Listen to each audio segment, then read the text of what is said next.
ఏందివే కమిన్సు పోయి బంగ్లాదేశ్తో test match ఓడిపోయిలాట కదా, అది కూడా మీ హోమ్ గ్రౌండ్లా. ఎక్కడెక్కడికో పోయి ఎవరెవరినో సైలెంట్ చేస్తానేటోనివి. ఆఖరికి గా బంగ్లాదేశ్ వాళ్ళు మీ దగ్గరికి వచ్చి మిమ్మల్ని సైలెంట్ చేసిళ్ళు. అది కూడా పోనీ ఏ వన్డేనో T20 అన్నట్టు కూడా కాదు, టెస్ట్ మ్యాచ్లా. ఏం చేద్దాం గోలీ బ్రో, నేను కూడా ఇది అస్సలు ఎక్స్పెక్ట్ చేయలే. టీంలో Head, Smith, Labuschagne, Mitchell Starc, Cameron Green, Josh Hazlewood ఇంతమంది ఉన్నాక కూడా ఇంత దారుణంగా ఓడిపోతామని అస్సలు ఎక్స్పెక్ట్ చేయలే. నాకు కూడా అదే డౌట్ వచ్చింది వే కమిన్స్. పోనీ సీనియర్ ప్లేయర్లు అందరూ ఏదో ఇంజురీతోని రెస్ట్ తీసుకున్నారు, కొత్త ప్లేయర్లు ఆడిళ్ళు ఓడిపోయిళ్ళు అన్నట్టు కూడా కాదు. మంచి మంచి ప్లేయర్లు అందరిని పెట్టుకొని బంగ్లాదేశ్తో ఓడిపోయిందివే, అది కూడా గింత దారుణంగా. చెప్పినా కదా రోహిత్ బ్రో, అప్పుడప్పుడు ఇలాంటివి జరుగుతూనే ఉంటాయి. చూసుకోవాలి మళ్ళా కనీసం నెక్స్ట్ మ్యాచ్ అయినా గెలిచి సిరీస్ని డ్రా చేసుకోవాలి. ఒకవేళ మీరు గనక ఈ సిరీస్ ఓడిపోయిల్లో బంగ్లాదేశ్ వాళ్ళని పట్టుకున్నాడు ఎవరి వల్ల అయ్యే పని కాదు. ఇక వాళ్ళే వరల్డ్ ఛాంపియన్స్ అన్నట్టు ఫీల్ అయిపోతారు. ఆ భయం నాకు కూడా ఉన్నది రోహిత్ భయ్యో. ఏదో ఒక్క మ్యాచ్లో అంటే ఇట్లా జరిగింది కానీ ఇంకో మ్యాచ్లో జరగనిస్తామా? వట్టిగానే విసుకుతాం. ఫస్ట్ మ్యాచ్లో మీరు ఏ పాటి విసికిల్లో చూసినాం కదా, సెకండ్ మ్యాచ్లో కూడా గదే రిపీట్ అవుతుంది. మిమ్మల్ని క్లీన్ స్వీప్ చేసి పోవడానికే వచ్చినాం. ఏదో ఒక్కసారి మన మీద మ్యాచ్ గెలిచేసరికి ఆవుతలేరు పిల్లగాళ్ళు. తమ్ముళ్ళు మీకు నెక్స్ట్ మ్యాచ్లో చూపిస్తాం అసలైన ఆస్ట్రేలియా ఆట ఎట్లుంటుందో. ఏంటిది ఒక్క మ్యాచ్ స్మిత్ భయ్యా, మర్చిపోయినావా? 2017లో మీరు మా దేశానికి టూర్కి వచ్చిళ్ళు, అప్పుడు నువ్వే కెప్టెన్వి. ఆ 2 మ్యాచ్ల టెస్ట్ సిరీస్లా ఒకటి మీరు గెలిస్తే ఇంకోటి మేం గెలిచినాం. ఏంది స్మిత్ బ్రో ఇది, నీ కెప్టెన్సీలో వాళ్ళు ఒక మ్యాచ్ గెలిచిర్రని నా కెప్టెన్సీలో కూడా ఒకటి గెలిపించినవా? ఏం మాట్లాడుతున్నావు కమిన్స్?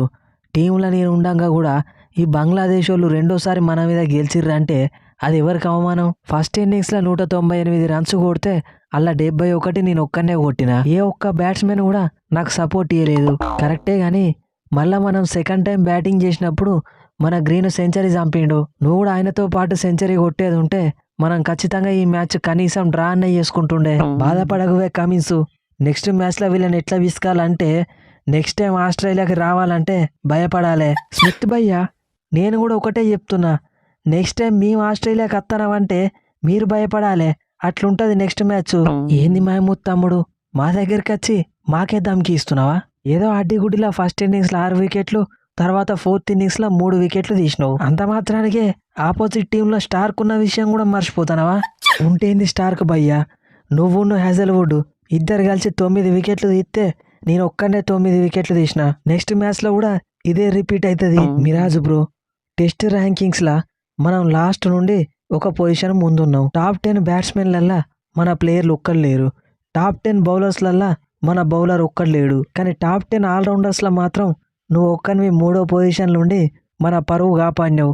ఈ మ్యాచ్ల పర్ఫార్మెన్స్ కూడా నెంబర్ 3 ఆల్రౌండర్ లాగానే చేసినావు.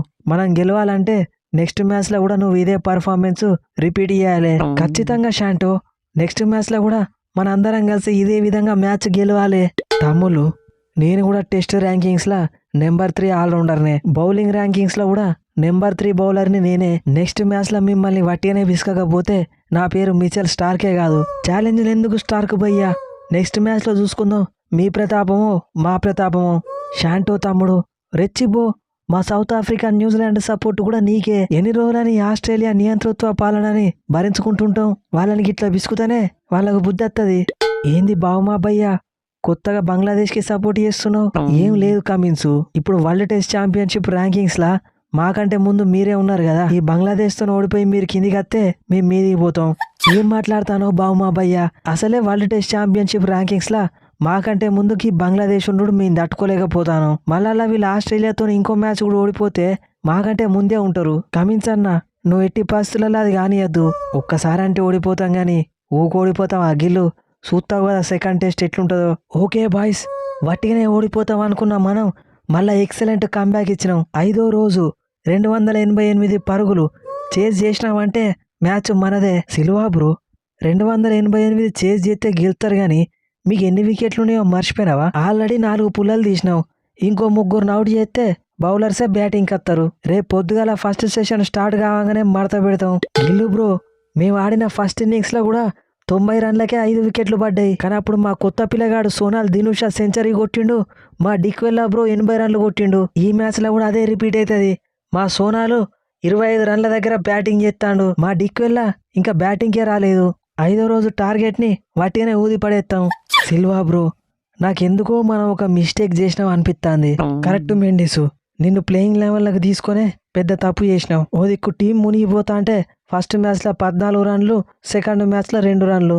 అది కాదు సిల్వా బ్రో, ఇంకో తప్పు కూడా చేసినావు. ఇంకో తప్పు ఏం చేసినావు?